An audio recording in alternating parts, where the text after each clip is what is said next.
ایک دفعہ ایک ملک کا بادشاہ بہت ظالم اور کنجوس تھا۔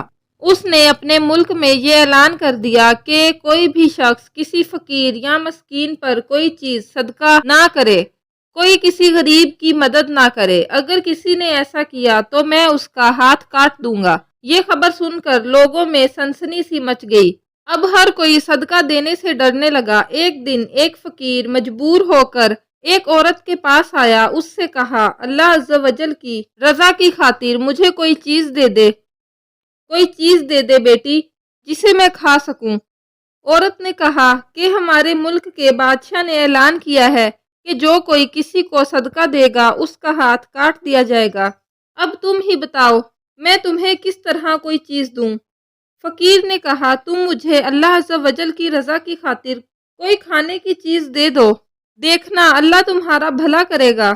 اور اس عورت کو فقیر پر بہت ترس آیا۔ اس نے بادشاہ کی ناراضگی اور سزا کی پرواہ کیے بغیر اللہ عز و جل کی خوشی کے لیے اس فقیر کو 2 روٹیاں دے دی۔ فقیر روٹیاں لے کر دعائیں دیتا ہوا وہاں سے چلا گیا۔ جب بادشاہ کو علم ہوا کہ فلاں عورت نے میرے حکم کی خلاف ورزی کی ہے تو اس نے عورت کی طرف سپاہی بھیجے اور عورت کے دونوں ہاتھ کاٹ دیے گئے۔ کچھ دنوں کے بعد بادشاہ نے اپنی ماں سے کہا کہ مجھے کسی ایسی عورت کے بارے میں بتاؤ جو سب سے زیادہ حسین و جمیل ہو تاکہ میں اس سے شادی کر سکوں۔ تو اس کی والدہ نے اس کو بتایا کہ ہمارے ملک میں ایک ایسی بے مثال حسن و جمال کی پیکر عورت رہتی ہے کہ میں نے آج تک اس جیسی حسین و جمیل عورت نہیں دیکھی، لیکن اس میں ایک بہت بڑا عیب ہے۔ بادشاہ نے پوچھا، کیا عیب ہے اس میں؟ اس کی والدہ نے جواب دیا، اس کے دونوں ہاتھ کٹے ہوئے ہیں۔ بادشاہ نے سپاہیوں کو حکم دیا کہ فلاں عورت کو میرے پاس حاضر کیا جائے۔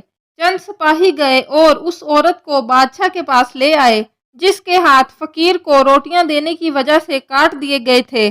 جب بادشاہ نے اس عورت کو دیکھا تو اس کے حسن و جمال نے بادشاہ کو حیرت میں ڈال دیا۔ بادشاہ اس کے حسن و جمال کا ایسا دیوانہ ہوا کہ بادشاہ نے اس سے کہا، کیا تم مجھ سے شادی کرنا چاہتی ہو؟ عورت نے کہا، مجھے کوئی اعتراض نہیں، اگر تم مجھ سے شادی کرنا چاہتے ہو تو مجھے منظور ہے۔ چنانچہ ان دونوں کی شادی بڑی دھوم دھام سے ہو گئی، جشن منایا گیا اور اس طرح وہ ہنسی خوشی زندگی گزارنے لگے۔ بادشاہ کی دوسری بیویوں کو اس سے حسد ہو گیا اور وہ دن رات حسد کی آگ میں جلنے لگی۔ ان سب کے دل میں یہ بات بیٹھ گئی کہ بادشاہ ہمیں اب وہ عزت نہیں دیتا جتنی اس غریب اور نادار نئی دلہن کو دیتا ہے۔ چنانچہ وہ ہر وقت اسی فکر میں رہتی کہ کس طرح سے اس نئی دلہن کو بادشاہ کی نظروں سے گرا دیا جائے، لیکن وہ اپنے اس ارادے میں کامیاب نہ ہو سکی۔ پھر ایک دن اچانک بادشاہ کسی محاذ پر روانہ ہو گیا اور وہاں کافی مہینے اسے دشمنوں سے لڑنا پڑا۔ بادشاہ کی بیویوں کو یہ بہت اچھا موقع مل گیا تھا۔ انہوں نے بادشاہ کو خط لکھا کہ پیچھے سے نئی دلہن نے تمہاری عزت کو داغدار کر دیا ہے اور وہ بدکار ہو گئی ہے۔ اس بدکاری کے نتیجے میں اس کے ہاں بچہ بھی پیدا ہوا ہے۔ جب بادشاہ کو یہ خط ملا تو وہ آگ بگولا ہو گیا۔ اس نے فوراً اپنے قاصد کو یہ پیغام دے کر اپنی والدہ کے پاس بھیجا کہ اس بدکار عورت کو اس کے بچے سمیت میرے محل سے نکال دو، اس کے گلے میں کپڑا ڈال کر بچہ اس میں ڈال دو اور انہیں کسی جنگل میں چھوڑ دو۔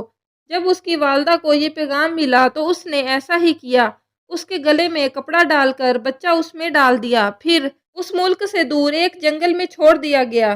اب وہ بیچاری تنہا جنگل میں رہ گئی، لیکن اسے اپنے رب عز و جل سے کسی قسم کا کوئی شکوہ نہ تھا، وہ تو اس کی رضا پر راضی تھی۔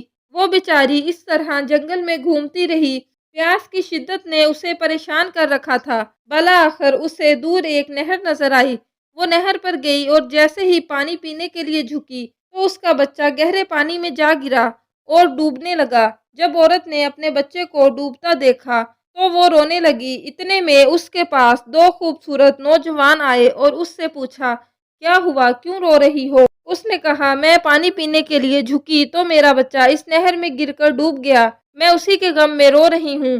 ان خوبصورت نوجوانوں نے پوچھا، کیا تو چاہتی ہے کہ ہم تیرے بچے کو نکال لائیں؟ عورت نے بے چین ہو کر کہا، ہاں ہاں، میں چاہتی ہوں کہ ہر صورت میرا بچہ واپس لوٹا دیں۔ نوجوانوں نے دعا کی اور اس کا بچہ نکال کر اسے دے دیا۔ پھر انہوں نے پوچھا کہ اے رحم دل عورت، کیا تو چاہتی ہے کہ تیرے ہاتھ تجھے واپس کر دیے جائیں اور تو ٹھیک ہو جائے؟ اس نے کہا، ہاں میں چاہتی ہوں۔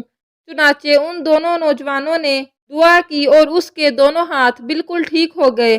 اپنے اللہ عز و جل کا شکریہ ادا کیا اور حیران کن نظروں سے ان نوجوانوں کو دیکھنے لگی جن کی برکت سے اسے ڈوبا ہوا بچہ بھی مل گیا اور اس کے ہاتھ بھی اسے لوٹا دیے گئے۔ پھر ان نوجوانوں نے پوچھا کہ اے عظیم عورت، کیا تو جانتی ہے کہ ہم کون ہیں؟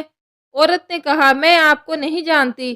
عورت کا جواب سن کر انہوں نے کہا، ہم تیری وہی 2 روٹیاں ہیں جو تو نے ایک مجبور اور غریب سائل کو دی تھی۔ دوستوں، صدقہ ایک ایسی نیکی ہے کہ جس سے آنے والی بڑی بڑی مصیبتیں دور ہو جاتی ہیں، اور اگر پورے خلوص کے ساتھ سچ مچ اللہ تعالیٰ کی خوشی کے لیے صدقہ کیا جائے پھر تو کیا کہنے۔ اس واقعے میں ہمارے لیے کیسی کیسی نصیحتیں ہیں۔ اللہ کی رضا کی خاطر جو بھی نیک عمل کیا جاتا ہے وہ کبھی بھی بیکار نہیں جاتا۔